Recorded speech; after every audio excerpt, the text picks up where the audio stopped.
ಇನ್ನು ಬುರ್ಡೆ ಪ್ರಕರಣದಲ್ಲಿ ಯೂಟ್ಯೂಬರ್ನ ತೀವ್ರ ವಿಚಾರಣೆ ನಡೆಸಲಾಗಿದೆ.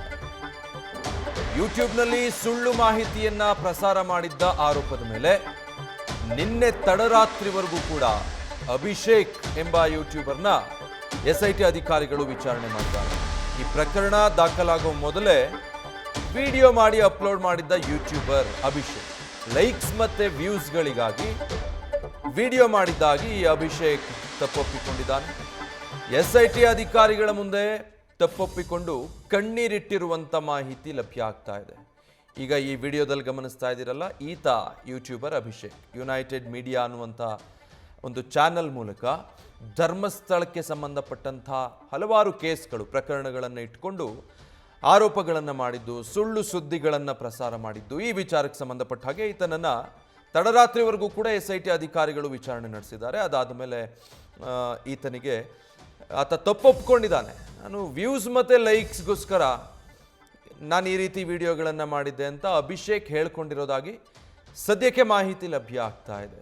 ಹಾಗಿದ್ರೆ ಮಾಧ್ಯಮಗಳ TRP ಬಗ್ಗೆ ಮಾತಾಡೋರು, ಸೋಷಿಯಲ್ ಮೀಡಿಯಾವನ್ನೇ ಹೆಚ್ಚಾಗಿ ನಂಬೋರು, ಯೂಟ್ಯೂಬರ್ಗಳು ವ್ಯೂಸ್ ಮತ್ತು ಲೈಕ್ಸ್ಗೋಸ್ಕರ ಬೇಕಾಬಿಟ್ಟಿ ವಿಡಿಯೋಗಳನ್ನು ಮಾಡ್ತಾರೆ, ವ್ಯೂಸು ಲೈಕ್ಸು ಗಿಟ್ಟಿಸ್ಕೊಳ್ತಾರೆ, ಅದರಿಂದ ಹಣ ಬರುತ್ತೆ ಅಂತಾದರೆ ಯಾವ ರೀತಿ ನಾವು ಭಿನ್ನರು ಅಂತ ಹೇಳ್ಕೊಳ್ತಾರೆ ಅನ್ನೋದನ್ನು ಯೋಚನೆ ಮಾಡಬೇಕು.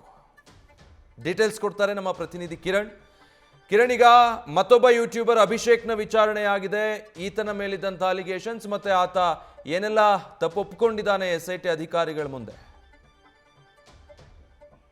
ವಿಜಯ್, ಯೂಟ್ಯೂಬರ್ಗಳಿಗೆ ಒಂದೊಂದಾಗಿ ಸಂಕಷ್ಟ ಎದುರಾಗ್ತಾ ಇದೆ.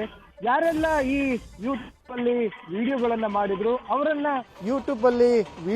ಮಾಡಿದ್ರು ಅವರನ್ನ ಕರೆಸಿ ಎಂಕ್ವೈರಿ ಮಾಡುವಂತಹ ಪ್ರಕ್ರಿಯೆ ಆರಂಭವಾಗಿದೆ. ಎಸ್ಐಟಿ ಅಧಿಕಾರಿಗಳು ಒಬ್ಬೊಬ್ಬರಾಗಿ ಈ ಯೂಟ್ಯೂಬರ್ಗಳು ಏನೆಲ್ಲ ಅಂದ್ರೆ ಅವರ ಯೂಟ್ಯೂಬ್ಗಳಲ್ಲಿ ತುಂಬಾ ಅಪಪ್ರಚಾರಗಳನ್ನು ಮಾಡಿದಂತಹ ಆರೋಪ ಇದೆ, ಹಾಗೇನೆ ಸುಳ್ಳು ಮಾಹಿತಿಯನ್ನ ಪ್ರಸಾರ ಮಾಡಿದಂತಹ ಆರೋಪ, ಈ ಎಲ್ಲ ಆರೋಪಗಳಿಗೆ ಸಂಬಂಧಿಸಿದಂತೆ ಈಗ ಎಸ್ಐಟಿ ಅಧಿಕಾರಿಗಳು ಒಬ್ಬೊಬ್ಬರನ್ನೇ ಕರೆಸಿ ಎಂಕ್ವೈರಿ ಮಾಡ್ತಾ ಇದ್ದಾರೆ. ಈ ಹಿಂದೆ ಸಮೀರನ್ನ ಕರೆಸಿ ಬೆಳ್ತಂಗಡಿ ಪೊಲೀಸರು ಒಂದು ಎಂಕ್ವೈರಿ ಆರಂಭ ಮಾಡಿದ್ರು, ಇನ್ನುವರೆಗೂ ಅದು ನಡೀತಾನೆ ಇದೆ. ಹಾಗೇನೆ ಈಗ ಯುನೈಟೆಡ್ ಮೀಡಿಯಾದ ಅಭಿಷೇಕನ್ನ ಕರೆಸಿ ನಿನ್ನೆ ರಾತ್ರಿಯಿಂದ ಆತನ ವಿಚಾರಣೆ ಮಾಡ್ತಾ ತೀವ್ರ ವಿಚಾರಣೆಗೆ ಒಳಪಡಿಸಲಾಗಿದೆ. ಸರಿಸುಮಾರು ಒಂದು 2 ರಿಂದ 3 ಗಂಟೆವರೆಗೂ ಆತನ ತೀವ್ರ ವಿಚಾರಣೆ ನಡೆಸಲಾಗಿದೆ.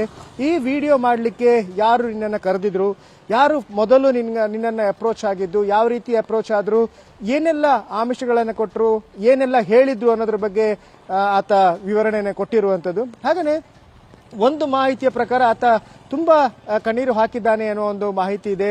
ಯಾಕಂದ್ರೆ ನಾನು ಇವರ ಮಾತನ್ನು ನಂಬಿ ಬಂದು ಮೋಸ ಹೋಗಿದ್ದೇನೆ ಅನ್ನೋ ಒಂದು ಮಾತನ್ನ ಆತ ಹೇಳಿರುವಂಥದ್ದು. ಮತ್ತೆ ತನ್ನ ತಪ್ಪೊಪ್ಪಿಗೆಗಳನ್ನು ಕೂಡ ಕೊಟ್ಟಿದ್ದಾನೆ. ಯಾಕಂದ್ರೆ ಅಲ್ಲಿರುವಂತಹ ಮಾಹಿತಿಗಳು ಏನೆಲ್ಲ ತಾನು ಯೂಟ್ಯೂಬ್ ಚಾನೆಲ್ ಅಲ್ಲಿ ಅಥವಾ ಆತನ ವಿಡಿಯೋಗಳಲ್ಲಿ ಏನೆಲ್ಲ ಮೆಸೇಜ್ಗಳನ್ನು ಹಾಕಿದ್ದ, ಹಾಗೇನೆ ಏನೆಲ್ಲ ವಿವರಣೆಗಳನ್ನು ಕೊಟ್ಟಿದ್ದ, ಅದೆಲ್ಲ ಒಂದು ಸತ್ಯಕ್ಕೆ ದೂರವಾದದ್ದು. ಅದಕ್ಕೆ ನನಗೆ ಖಾಲಿ ಅದು ಯಾವುದೇ ಕಂಟೆಂಟ್ಗಳು ಕೊಟ್ಟಿರುವಂಥದ್ದು, ಅದಕ್ಕೆ ಯಾವುದೇ ದಾಖಲೆಗಳಿಲ್ಲ ಅನ್ನೋದನ್ನ ಆತ ಒಪ್ಕೊಂಡಿದ್ದಾನೆ. ಹಾಗೆಯೇ ಅನನ್ಯ ಭಟ್ ಪ್ರಕರಣದಲ್ಲಿ ಈ ಸುಜಾತಾ ಭಟ್ ಕಪೋಲ ಕಲ್ಪಿತ ಒಂದು ಕತೆಗೆ ತಾನು ಬಲಿಯಾದೆ ಅನ್ನೋದನ್ನ ಆತ ಹೇಳ್ತಾ ಇರುವಂತದ್ದು. ಈ ನೆಲೆಯಲ್ಲಿ ಆತನ ವಿಚಾರಣೆ ನಡೆಸ್ತಾ ಇದ್ದಾರೆ ಎಸ್ಐಟಿ ಅಧಿಕಾರಿಗಳು. ಇವತ್ತು ಕೂಡ ಮುಂಜಾನೆ ಆತನ ವಿಚಾರಣೆಗೆ ಒಳಪಡಿಸುವ ಸಾಧ್ಯತೆ ಇದೆ. ಯಾಕಂದ್ರೆ ನಿನ್ನೆ ರಾತ್ರಿ 2:30-3 ಗಂಟೆ ಹೊತ್ತಿಗೆವರೆಗೂ ಆತನ ಒಂದು ವಿಚಾರಣೆ ನಡೆಸಲಾಗಿದೆ. ಇವತ್ತು ಕೂಡ ಆತನ ವಿಚಾರಣೆ ಮುಂದುವರಿಯುತ್ತೆ. ಹಾಗೇನೆ ಮೊದಲು ಆತನನ್ನ ಅಪ್ರೋಚ್ ಮಾಡಿದವರು ಯಾರು, ಹಣಕಾಸಿನ ಏನಾದರೂ ವ್ಯವಹಾರ ಆಗಿತ್ತಾ, ಯಾವ ರೀತಿ ಎಷ್ಟು ತಿಂಗಳ ಹಿಂದೆ ಆತನನ್ನ ಅಪ್ರೋಚ್ ಮಾಡಿದ್ರು, ಎಷ್ಟು ತಿಂಗಳ ಹಿಂದೆ ಆತ ಇಲ್ಲಿ ಬಂದಿದ್ದ, ವಿಡಿಯೋ ಎಲ್ಲೆಲ್ಲಿ ಮಾಡಿದ್ದ, ಮತ್ತೆ ಯಾರನ್ನೆಲ್ಲ ಭೇಟಿಯಾಗಿದ್ದ, ಎಲ್ಲಾ ವಿವರಣೆಗಳನ್ನ ಈಗ ಎಸ್ಐಟಿ ಅಧಿಕಾರಿಗಳು ಪಡ್ಕೋತಾ ಇದ್ದಾರೆ. Vijay, thank you Kiran. News first ನಿರ್ಭೀತಿಯಿಂದ ನಿಮ್ಮ ಪರವಾಗಿ.